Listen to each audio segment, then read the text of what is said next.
Waalaikumsalam warahmatullahi wabarakatuh.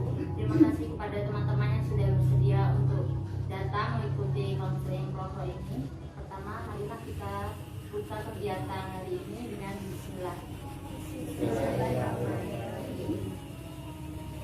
Untuk mengecek kehadiran teman-teman semuanya dan agar kita saling mengenal, kita akan memperkenalkan diri dulu masing-masing, dimulai dari saya, diikuti dengan sebelah kanan saya. Perkenalkan, nama saya Ika Priani. Perkenalkan, nama saya Koryana Rizky. Saya Ella Ratnawati. Perkenalkan, nama saya Fajar Mulana. Perkenalkan, nama saya Samsul Nugroho. Perkenalkan, nama saya Alicia Saputri. Perkenalkan, nama saya Anika Yuliati. Perkenalkan, nama saya Nusra Sami. Perkenalkan, nama saya Yuliani. Baiklah, karena semuanya kan sudah tahu nama teman-temannya, kita akan mencoba teman-teman ini bisa atau tidak dari satu kali sudah disebutkan nama masing-masing tadi, kira-kira hafal atau tidak, ya? Kita coba aja dulu. Pertama dari saya, nama saya Ika Piani, sebelah saya Koryana Kiki. Perkenalkan, nama saya Koryana Kiki. Sebelah kanan saya Mbak Ella. Sebelah kiri Mbak Ika dan sebelah kanan saya Mbak Ella. Perkenalkan, nama saya Ella. Sebelah kiri saya Mbak Kiki. Sebelah kanan sebelah kanan saya Fajar. Nama saya Fajar Mulana. Sebelah kanan saya Salis Wahyu Nugroho. Maaf, yang sebelah kiri saya lupa. Kan bisa ditanyakan. Oh ya, kenalan dulu. Fajar. Ya. Nah, perkenalkan, nama saya Samsul Nugroho. Sebelah kiri saya Fajar, sebelah kanan depan saya Ayu. Perkenalkan, nama saya Ayu. Di depan saya Salis Wahyu Nugroho dan di sebelah kanan saya Mbak Anita. Perkenalkan, nama saya Anita. Sebelah kanan saya Nono, sebelah kiri saya Ayu. Perkenalkan, nama saya Novita. Sebelah kanan saya Mbak Ani, sebelah kiri saya Mbak Ani, sebelah kanan saya Nyani. Perkenalkan, nama saya Nia Gaini, sebelah kiri saya Novita Sari, sebelah kanan saya Mbak Ika. Baiklah, semoga teman-teman bisa mengenal satu sama lain. Diharapkan dalam konseling kelompok ini teman-teman bisa mengikutinya dengan baik, dengan rasa tanggung jawab dan juga dengan semangat, ya. Baiklah, yang pertama saya akan menjelaskan tentang apa itu konseling kelompok. Jadi di sini konseling kelompok itu supaya bentuk dari upaya pemberian bantuan dengan dinamika kelompok. Tujuannya jelas untuk agar teman-teman semuanya di sini bisa bersosialisasi juga, terutama dalam komunikasi. Baiklah, untuk masukinya kita akan untuk memulainya saya akan menjelaskan dari masalah-masalah apa yang akan kita alami. Bisa dimulai dari saya. Ini contohnya masalah saya adalah tentang saya tidak memiliki minat dalam belajar. Nanti bisa diikuti dengan Kiki, Mbak Ella, Fajar, Haris, dan seterusnya. Silakan Kiki. Sebelumnya perkenalkan, saya Koryana Rizky. Saya ingin berbagi mengenai masalah saya dalam belajar di MK saya. Pertama dalam MK Prodi saya Bahasa Sastra Indonesia, ada satu MK yang orang mungkin menganggapnya remeh, yaitu MK menyimak. Tapi justru di MK itu tanpa disadari dan bahkan sebenarnya nggak ada yang nggak remeh, tapi dosennya itu entah apa yang menyebabkan dia bisa memberikan ketidaklulusan pada suatu mahasiswa, pada seorang mahasiswa. Padahal dalam belajar tugas selalu dikumpul, terus juga ibu tuh bahkan jarang berangkat. Jadi yang saya herankan itu mengapa ibu itu bisa dasar apa ibu itu bisa tidak meluluskan mahasiswanya gitu. Nah, jadi yang membuat minat saya belajar itu semakin menurun. Saya merasa tidak ada masalah apa-apa dalam MK ini, tapi justru dalam MK ini saya bermasalah.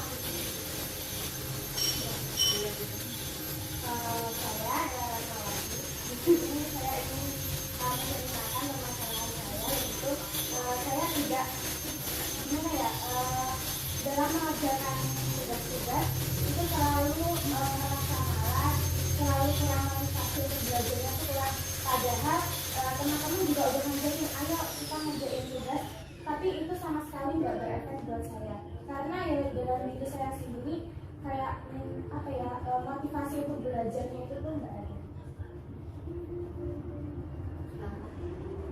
Keluhan yang saya alami itu ketika belajar, ketika apalagi mendekati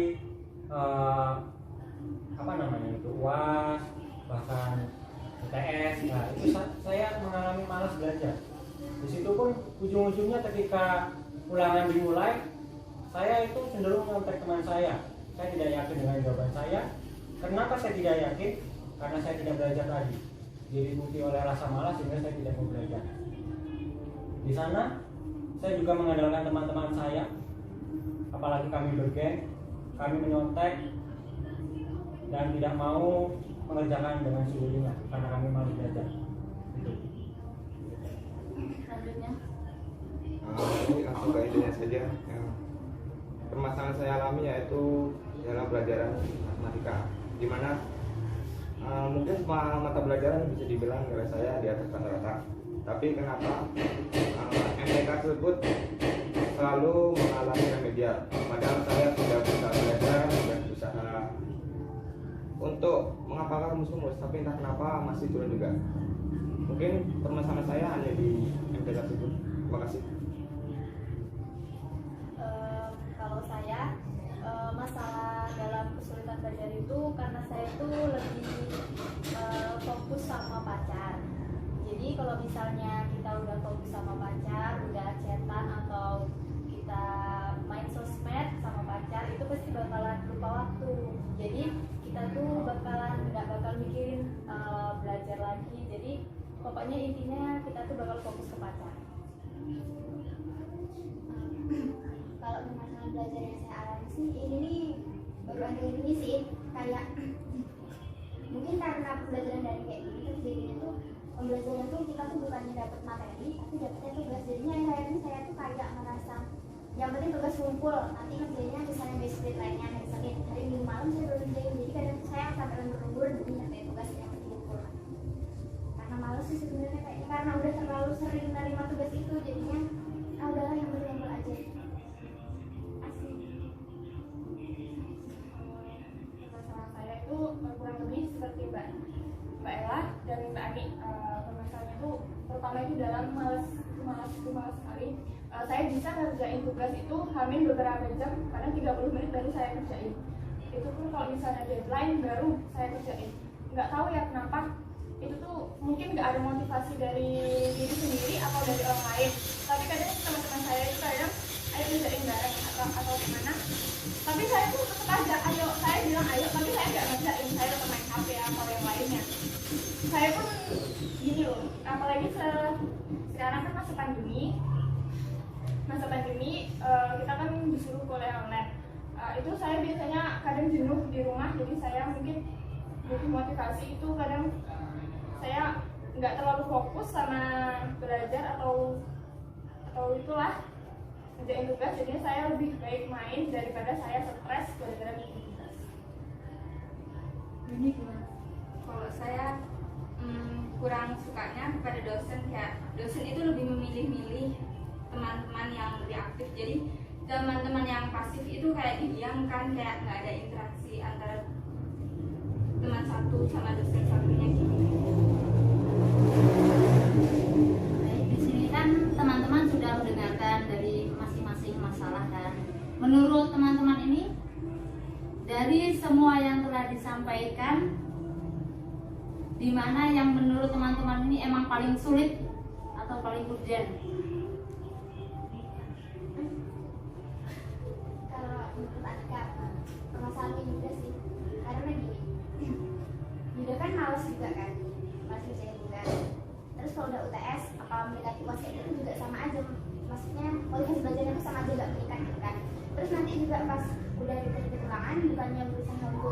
ngerjain tapi dia nanya sama temen-temennya, malah kadang nyontek. Saya itu kayak nyontek itu jangan sampai ada lagi gitu. Nah jadi menurut saya masalah juga di samping males belajar.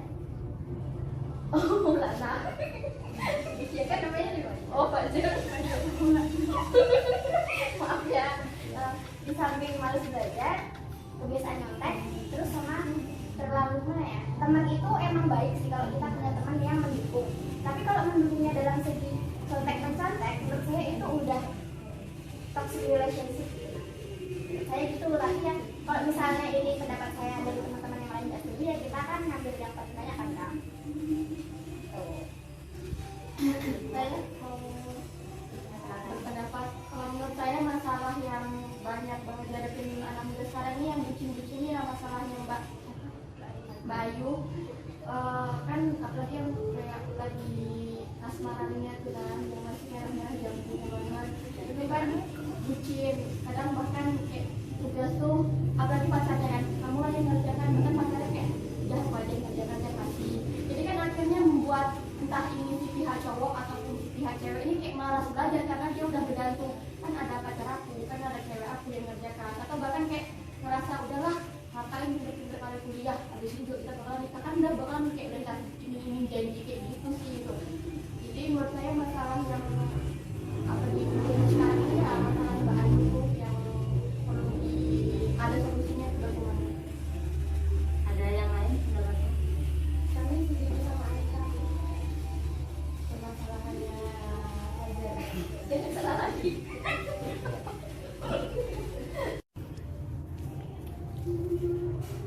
Baiklah, berdasarkan dari pendapat yang dikemukakan oleh Kiki dan Anika, kita akan mengambil voting dari dua masalah tersebut. Menurut teman-teman, mana yang harus kita atasi terlebih dahulu? Silakan. Kami setuju. Kalau itu, ini yang setuju sama pendapat Anika bisa angkat tangan.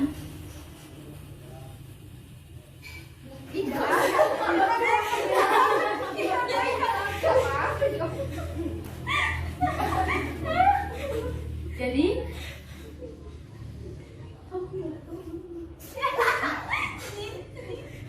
oke, karena lebih banyak yang memilih bagaimana pendapat Anika tadi tentang masalah dari Fajar, kita akan mendengarkan terlebih dahulu bagaimana tentang masalah Fajar ini. Silakan. Yang sering saya alami ketika dalam kelas, guru mulai datang dan kemudian memberikan soal. Nah, yang belum belajar ini mulai panik, ya tergesa-gesa gitu. Apalagi ketika soalnya sudah dijelaskan, kemudian mulai mengisi, limit waktu pun sudah terbatas dan akan dikumpul. Nah, pasti disitulah yang belum mengerti, yang belum mengisi dari jawaban ujian tersebut atau ulangan, itu pasti akan sontak akan meminta bantuan dari temannya yang sudah selesai. Kenapa? Karena itu tadi malas dan tidak mau belajar. Padahal hari itu juga akan ada itu ulangan atau ujian. Jadi seperti itu. Karena dari permasalahan yang dialami oleh Fajar, bisa teman-teman tolong ungkapkan bagaimana pendapat kalian tentang permasalahan Fajar. Silakan. Kak, kalau misalnya mau UTS atau UAS kayak itu biasanya gurunya kita ngasih Ya, ngasih tahu. tahu kan. Terus biasanya ngasih tahunya itu rentang waktunya berapa lama? Paling sering itu seminggu sebelum UTS atau ujian.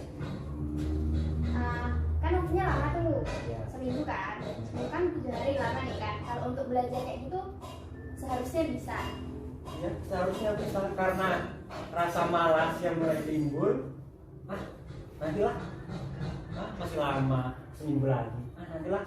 Jadi waktu hari ke hari itu mendekati hari ujian itu semakin terpotong karena dia malas, karena saya malas. Nggak cuma saya, banyak juga mahasiswa lain. Nah, Kak, Silakan. nyontek nenek sama temen itu biasanya kan agak berisik gitu kan di kelas, itu ditegur apa gimana? Sepandai-pandainya kami, kalau misalkan kami ribut, nah itu nanti akibatnya fatal. Nilai kami pun kena, yang cuma satu orang yang kena, yang memberikan jawaban juga kena.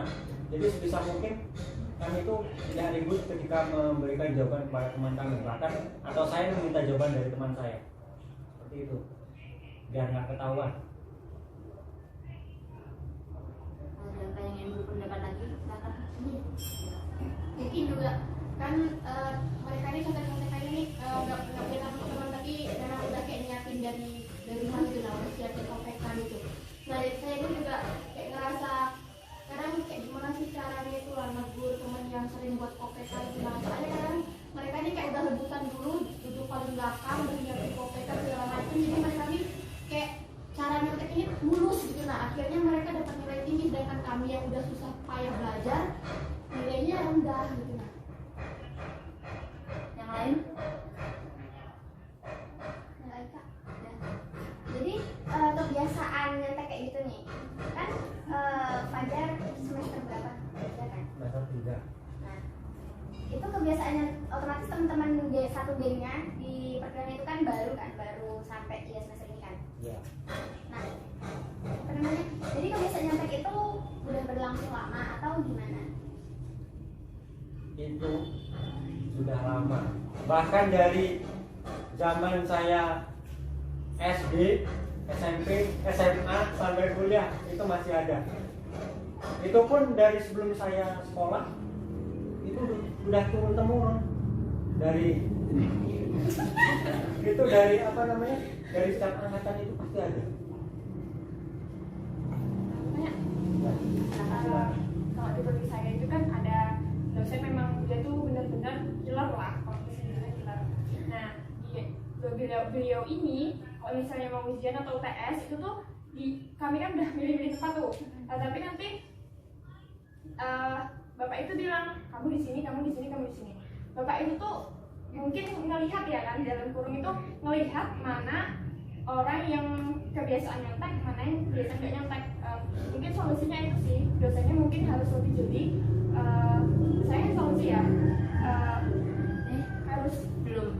Kita baru mengemukakan pendapat. maaf ya udah nggak jadi. Ada yang lain? Silakan. Apapun pendapat kalian. Saya nanya tapi bukan karena nostalgia. Kan bisa nyontek itu karena malas belajar. Ya, malas belajar nggak nyiapin gimana ya, nggak nyiapin diri untuk UTS ataupun ujian semester. Kalau faktor dari kenapa bisa terjadi malas belajar itu sebenarnya Fajar ngerasainnya karena apa? Karena badan ini tidak mau terdorong untuk membaca. Yang dipermasalahkan itu ketika belajar malas membaca, ketika sudah rebahan main HP, ada kawannya manggil, sini temannya aku ke sana nongkrong, oke gas, kita lalaikan dengan tugas kita yaitu belajar. Padahal sebentar lagi kita akan UTS atau UAS. Makanya Ya, itu teman-teman di kelas atau teman-teman segeng itu ada nggak misalnya yang ngajakin ayo belajar gitu, ada nggak? ada, pasti ada. Tapi rasa malas itu lebih tinggi daripada rasa ingin belajarnya, sehingga kalah. Apalagi digoda, sana ayo beli gorengannya, ya nanti aja belajarnya, oke gas. Apalagi kalau mendengar kata gratis, sini kamu nggak usah bayar, biar aku yang terakhir, oke. Apapun itu selalu dilalaikan, kita hanya memikirkan dunia. Ada yang lain? Silakan. Suka kalau dari saya nggak ada. Mbak Ella. Gini kan tadi kan kata Fajar, ini kan Fajar Ya. kata Fajar kan ada tuh teman yang ngajakin ayo kita belajar ya, itu ada kan. Ada. Nah terus respon Fajar itu gimana ketika diajak? Ketika diajak mau aja, ayo. Terus belajar. Iya belajar, tapi sambil main HP.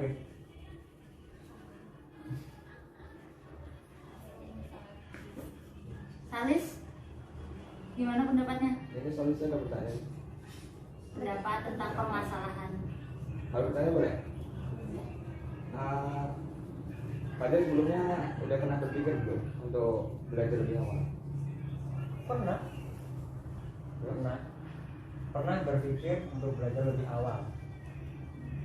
Ya paling sering itu ketika sudah membaca, baru lihat judul apa ini, apalagi sudah sampai pertengahan pembahasan, mulai malas, mulai jenuh. Ketika rasa jenuh itu mulai timbul, rasa enggan membaca itu mulai ditinggalkan. Saya tidak mau membaca lagi, malas, enggak apa. Saya capek, lelah, istirahatlah. Ketika udah istirahat, keterusan. Fajar mau nanya, itu Fajar merasa malas itu di semua MK atau hanya di MK-MK tertentu? Terkadang karena MK tertentu. Di MK tertentu. Ya. Dan ada nggak MK yang Fajar tuh ngerasa semangat gitu, suka menyukai, menganggap MK ini di bidang Fajar, jadi Fajar tuh nggak merasa malas, ada nggak? Ada. Nah, kenapa Fajar nggak bisa ngelakuin itu di MK yang Fajar malas gitu? Nah, di sini tergantung dengan dosen juga, terkadang mempengaruhi materi yang dipelajari itu. Ini apa sih yang Bapak jelasin itu apa sih? Tidak tertangkap di dalam kepala gitu. Apalagi kalau misalkan dosennya nerangin tuh, terus kita nyatat, nggak sempat tercatat. Jadi apa yang mau dibaca, mau pinjam, malas. Mungkin teman itu ada yang nggak mau minjamin. Kadang juga ketika kita udah ada niat minjam, besok aja lah, terundur lagi. Ketika ujian datang, itu mulai panik. 2 menit lagi kumpul, sudah. Pikiran buyar mencari jawaban kemana-kemana. Entah itu dapat, entah itu enggak, tapi paling sering dapat.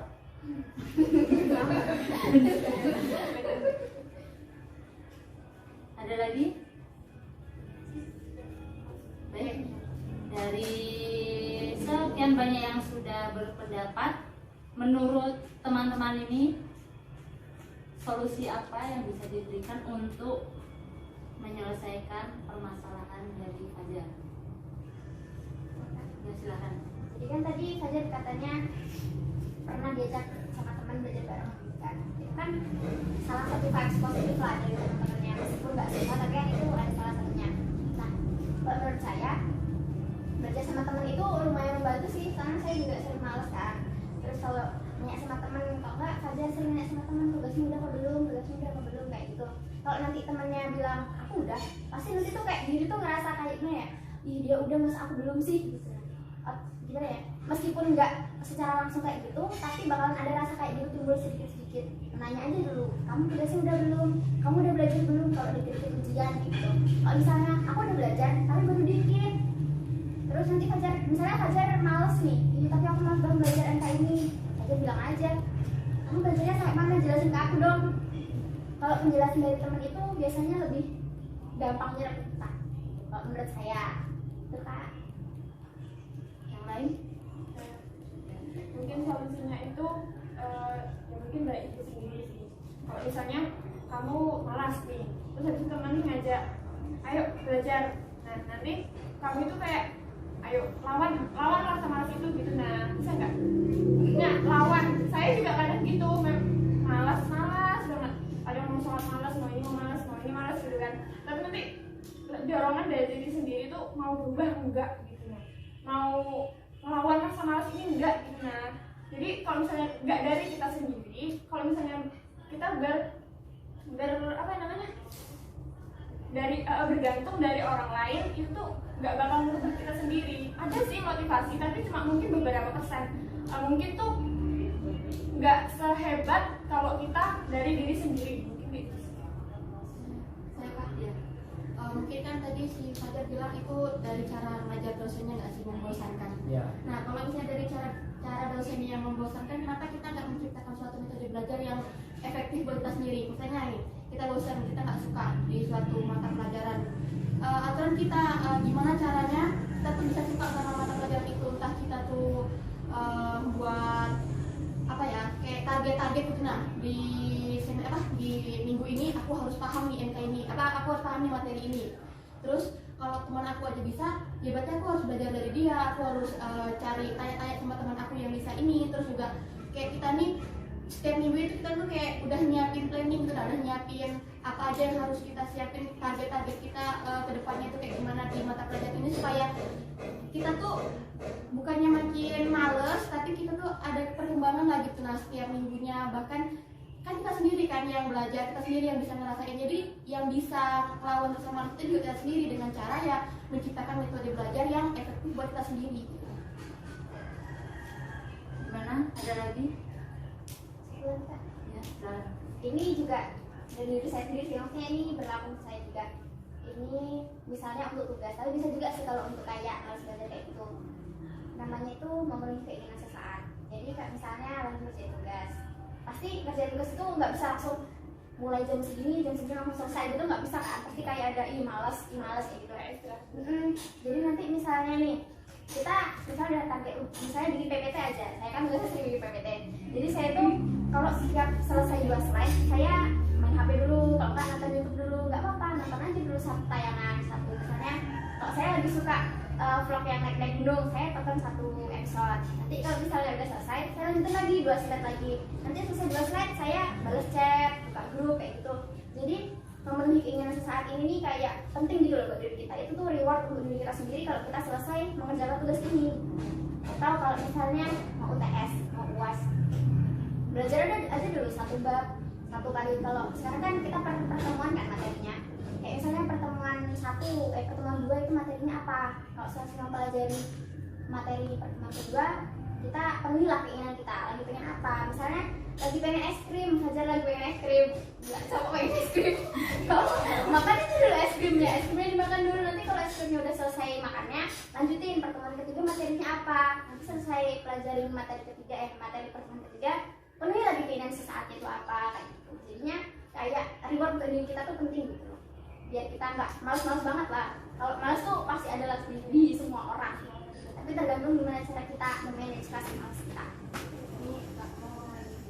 Kan rasa malas itu juga bisa timbul karena itu nggak sih, kayak terlalu apa ya, mengikuti kata hati lah gitu. Saya main lagi nonton YouTube yang pertama episode 1 lah, akhirnya lanjut episode 2 lah, episode 3 lah, akhirnya itu juga yang buat jadi rasa malas itu ada gitu. Nah jadi menurut aku tuh apa sih yang buat kita malas itu yang kita jauhi gitu. Nah pas lagi belajar, fokus belajar dulu gitu. Kayak kita tuh emang udah diporsiin belajar 30 menit itu khusus buat belajar. Emang belajar, HP itu kalau bisa ya dicas lah gitu. Nah terus jangan sambil HP, dan jangan sambil kita sambil main HP, sambil chattingan, sambil YouTubean. Itu yang buat dirinya yang awalnya niat belajar mencintai dirinya. Nah jadi kan kayak apa sih yang buat rasa malas ada, itu yang dijauhi. Terus apa namanya, kasih motivasi lah ke diri sendiri gitu. Nah kayak apa sih yang buat kita tuh jadi semangat belajar, entah ingat orang tua, entah kayak ngelihat perjuangan orang tua yang nyekolahin kita lah, terus ngelihat teman aja bisa kayak gini, masih usia kayak gini dia udah pernah kesini, dari prestasi dia, masa kita nggak bisa sih, masa kita maunya tiduran rebahan aja, masa kita mau terus di zona nyaman, itu kan kayak mau sampai kapan gitu. Nah jadi ya apa namanya, pertama ya coba dikurang-kurangi yang main HP-nya, nonton ininya, yang nggak berfaedah itu ya dikurang-kurangi. Tapi kita harus kasih reward ke diri sendiri dong. Tapi Kak, kalau memang dia udah ada sifat pemalas, kalau memang diikutin apa yang dia mau juga menurut Kiki juga agak kurang. Kalau kata Kak kan dia nonton episode 1 dulu, nggak bakal Kak. Saya Kiki udah pernah kayak gitu, akhirnya Kiki lanjut episode 2, 3, 4, 5 sampai habis kuota gitu. Tapi ya terserah Fajar dong Kak. Ya, itu dari sendiri yang bisa. Ini balik ke Fajar. Ya itu sendiri kita. Ini kan hanya memberikan opini. Yang lain ada nggak? Jadi saya juga mau sedikit berpendapat ya. Kan Fajar ini kan tadi bilangnya juga katanya kayak bergeng gitu kan, geng-gengan gitu. Kalau misalnya temennya ngajak pergi main, ikut main gitu kan. Yang awalnya pasti kamu pernah mikir, mau ngerjain tugas dulu, pasti pernah kan. Terus tiba-tiba temennya ngajak, ayo pergi main ke sini lah, tak traktir gitu, pasti ikut main. Kalau saya sendiri lebih bisa dibilang kita kan nggak bisa tuh kayak yang namanya morsir belajar, kita nggak bisa kan. Jadi kayak mikir misalnya lagi nonton TV, bosan nonton TV, buka HP dulu, bosan ini ngapain sih di HP kok nggak ada apa-apa lagi. Kadang saya juga suka kayak artikel gitu kan, ya meskipun artikel itu nggak berhubungan sama pelajaran, tapi kan setidaknya itu meningkatkan minat kita. Itu kan meningkatkan minat kita. Misalnya kita kayak insom biasanya saya tuh kalau malam kan ngerjain tugas, entah itu deadline-nya masih lama, kalau misalnya udah ngantuk ya udah, kalau baru sampai tengah ya nggak masalah, yang penting kita udah ada kayak keinginan, udah kayak misalnya udah mau gitu loh buat ngerjain tugas, nggak apa-apa masih 30% atau 20% ngerjain, kamu baru nulis judul aja udah nggak masalah, daripada kita cuman males ngisi apa sih ngerjain tugas, pasti selalu kayak gitu. Jadi dari Fajar sendiri, bagaimana solusi dari teman-teman? Saya sangat berterima kasih kepada yang sudah memberikan solusi. Di sini saya mulai tersadar bahwa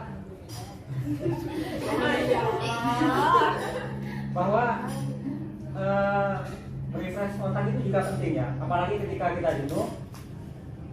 Nah, saat kita mengerjakan tugas, terus kemudian kita jenuh kan, pasti kita ada sedikit mikir, berhenti dulu lah, istirahat sejenak. Itu buat sekedarnya aja lah untuk menghilangkan rasa stres yang ada pada kepala. Selain itu juga mengingat orang tua. Nah, teringat dengan perjuangan orang tua yang telah membiayai kita kuliah, itu juga bisa meningkatkan motivasi kita belajar. Saya sangat berterima kasih sekali. Karena dengan perkataan dia saya teringat dengan orang tua saya. Artinya sudah. Baiklah, terima kasih kepada teman-teman yang sudah berusaha mengemukakan solusi apapun yang telah diberikan. Jadi dari Fajar bagaimana, ingin menggunakan solusi yang mana? Saya lebih mengutamakan ketika belajar kemudian merasa jenuh, saya akan refresh otak.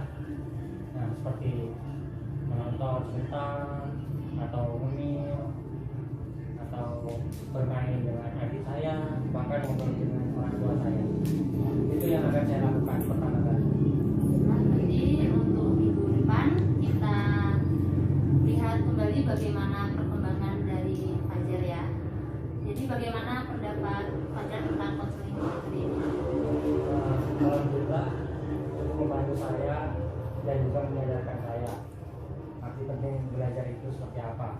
Apalagi kita sebagai anak sudah dipercaya oleh orang tua kedepannya agar menjadi anak yang baik, tapi kita tidak memikirkan ke belakang gitu, perjuangan orang tua itu seperti apa untuk menyekolahkan kita. Pendapatnya yang lain, silakan bagaimana tentang konseling hari ini? Ya. Pendapat saya ya senang sih, maksudnya kayak meskipun permasalahan saya belum dibahas hari ini kan setidaknya saya bisa membantu teman yang lain. Dan saya harap nanti ini bakalan ada pertemuan lagi kan Kak? Oh iya. Yang lainnya gimana? Saya merasa lega, apalagi di sini permasalahan malas itu gak cuma saya, jadi ada lah yang tidak yang seperti saya malas juga orang lega sih. Yang lainnya gimana? Bagus sih Kak, karena kan kita bisa bantu salah satu masalah dari kita kan. Walaupun masalah saya tadi ya nggak sama kayak Kak Anik nggak terselesaikan, tapi yang apa Fajar rasakan itu juga saya rasakan gitu. Nah, jadi saya bisa ngeluarin opini saya bisa mendengarkan opini orang lain, dan juga di sini kayak saling share gitu nah jadinya. Jadi ya bagus sih Kak. Pokoknya sering-sering aja Kak. Udah ada lagi? Baiklah, karena sudah selesai, saya terima kasih kepada teman-teman. Diharapkan teman-teman di sini mampu bertanggung jawab juga dan mampu juga menekankan minat teman-teman semuanya pada konseling seperti ini. Jadi minggu depan sekarang kita lihat ya bagaimana perkembangannya dari Fajar. Sebelumnya saya mohon maaf apabila ada salah.